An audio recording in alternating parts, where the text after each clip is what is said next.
Sabah berada pada landasan tepat untuk memperkukuh kedudukan industri minyak dan gas menerusi SMJ Energy atau SMJE.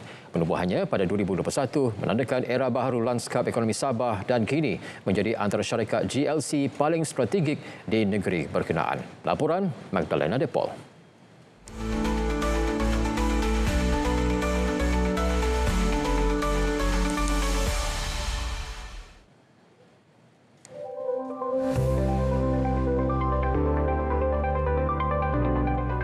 So when CCA was signed, between Petronas dengan State pada 7 Disember 2021, ini merupakan satu perjanjian yang paling penting dalam sejarah negeri Sabah sebab perjanjian ini memberikan Sabah State greater revenue sharing, greater participation and greater say dalam industri minyak dan gas di Sabah. Dalam tempoh hanya 2 tahun, SMJE berjaya memiliki kepentingan strategik dalam sektor huluan dan hiliran industri minyak dan gas, termasuk Samarang, Samur dan LNG9 di Bintulu. Nilai aset kini mencecah 5.1 bilion ringgit. SMJE bukan hanya menjana keuntungan, malah membawa manfaat besar kepada rakyat Sabah. The caveat is 1 billion is the local Sabahan, our local Sabahan contractor who get the business in Sabah, and then another 1 billion is outside Sabah but local contractor, our Sabahan contractor. This year we are targeting for non-technical job, we want 100% Sabahan. For technical job, gradually from 60% to 80%, we prioritize for Sabahan. We will support our own Sabahan company and create a long-lasting futures opportunity for Sabahan to get more jobs. Menerusi tadbir urus profesional dan kepercayaan diberi kerajaan negeri, potensi Sabah dalam sektor tenaga berkembang dan membangun secara positif. Paling penting, rakyat Sabah dapat menikmati limpahan ekonomi.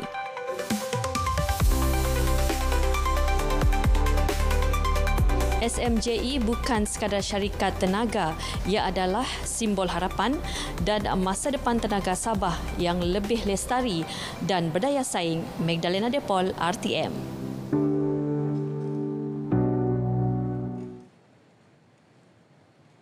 Pesta Kaamatan 2025 serlah semangat muhibah serta keharmonian rakyat Sabah. Terus saja langsung bersama Muhammad Dia Sahlan di Kota Kinabalu. Silakan. Ya, baik. Otto, selepas sebulan diraikan sambutan perayaan Pesta Kaamatan 2025 menutup tirainya hari ini dengan kehadiran lebih 25,000 pengunjung dari dalam dan luar negara. Majlis penutupan disempurnakan yang di-Pertuan Negeri Tun Musa Aman di Hongkod Keesaan KDCA Penampang. Sebagai simbolik penutupan sambutan, Tun Musa diiringi Ketua Menteri Datuk Seri Panglima Haji Jinor melakukan acara mengomot atau menuai padi dan pepopi pai duit tangkop atau menyimpan padi disusuli dengan paluan gong sebanyak 7 kali.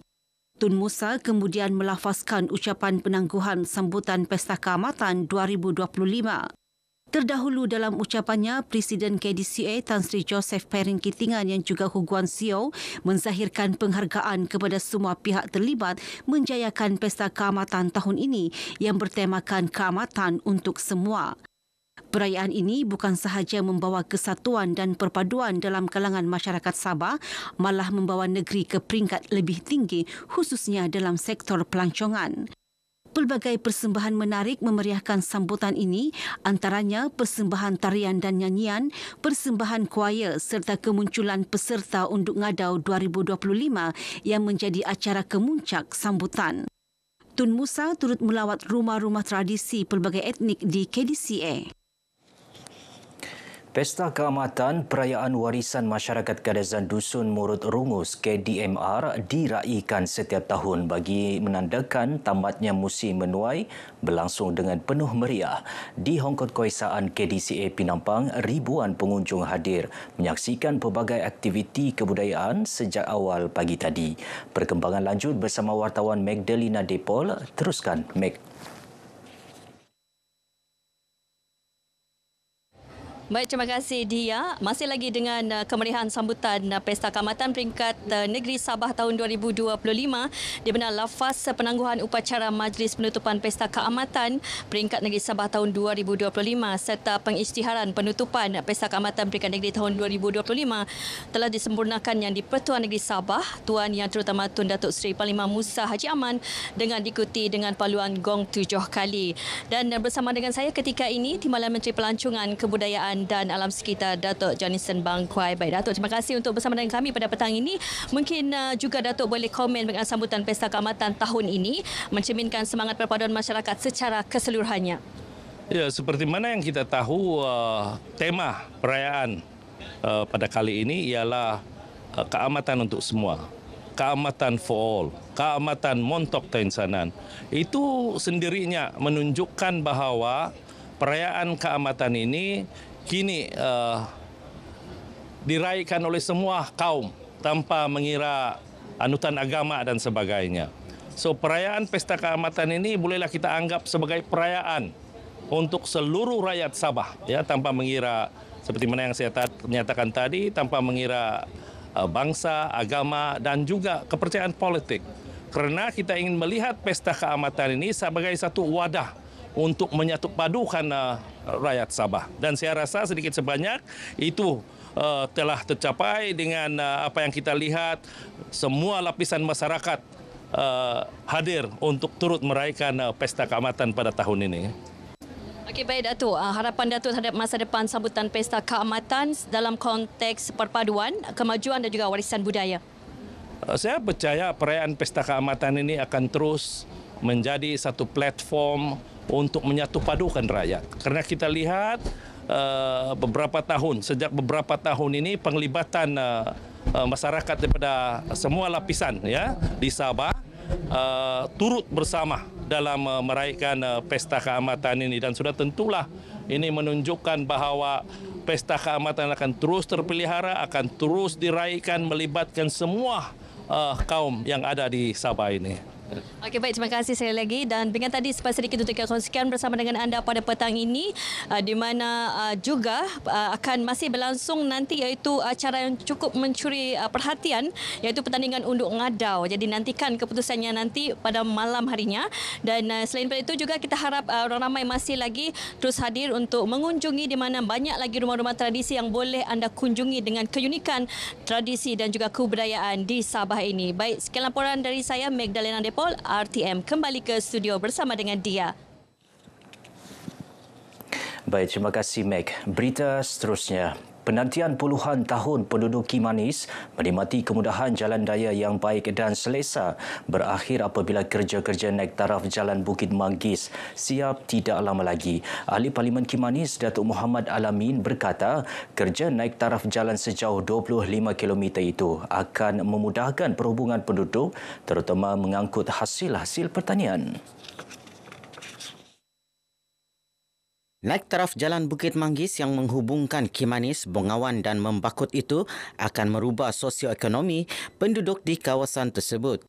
Bila jalan ini siap, saya fikir dia akan menjadi game changer kepada kawasan Parlimen Kimanis kerana akan dapat menghubungkan di antara kampung yang besar dengan kampung-kampung yang lain.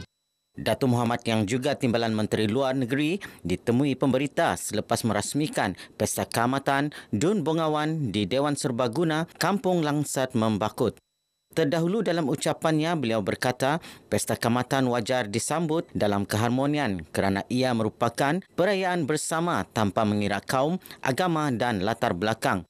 Dalam majlis ini, Datuk Muhammad mengumumkan sumbangan RM20,000 bagi Baik Pulih Dewan Serbaguna, Kampung Langsat, Membakut.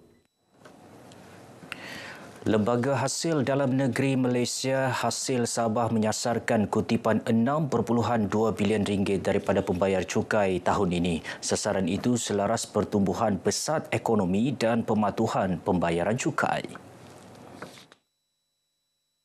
Menurut Ketua Pegawai Eksekutif Hasil, Datuk Dr. Abu Tariq Jamaluddin, sasaran kutipan itu juga ditetapkan berdasarkan peningkatan kutipan cukai tahun lalu iaitu sebanyak RM5.7 bilion. Kutipan atau sumbangan pejabat negeri Sabah lah, pada tahun lepas berjumlah dalam 5.7 bilion kutipan dari pejabat negeri Sabah sajalah yang dikawal oleh negeri Sabah. Beliau menyatakan demikian kepada media selepas kunjungan hormat terhadap Yang di-Pertua Negeri Sabah Tun Musa Aman di Istana Seri Kinabalu.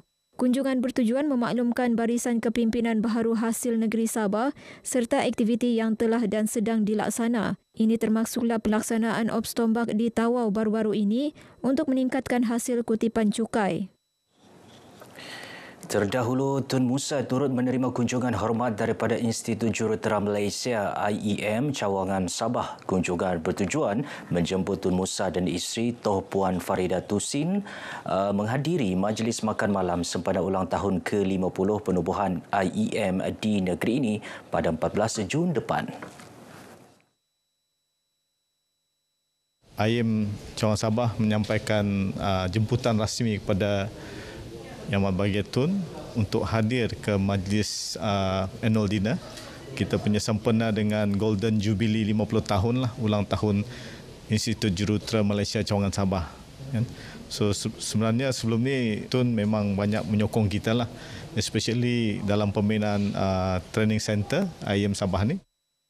Institut Jurutera Malaysia adalah satu organisasi yang ditubuhkan khas kepada jurutera di seluruh negara meliputi semua bidang kejuruteraan. Ia berfungsi sebagai badan profesional yang menjamin kualiti dan kepakaran dalam bidang kejuruteraan dengan menyediakan pelbagai perkhidmatan profesionalisme untuk membantu mengukuhkan pembangunan negara. Perkhidmatan ditawarkan termasuklah latihan kepakaran dan pengiktirafan kepada para jurutera. Baik saudara, setakat ini dahulu perkongsian dari Sabah petang ini. Terus bersama Otto untuk lebih banyak perkembangan semasa negara dalam berita wilayah. Dari sungai hingga segara, Palestin pasti merdeka. Baik, terima kasih dia langsung dari Sabah.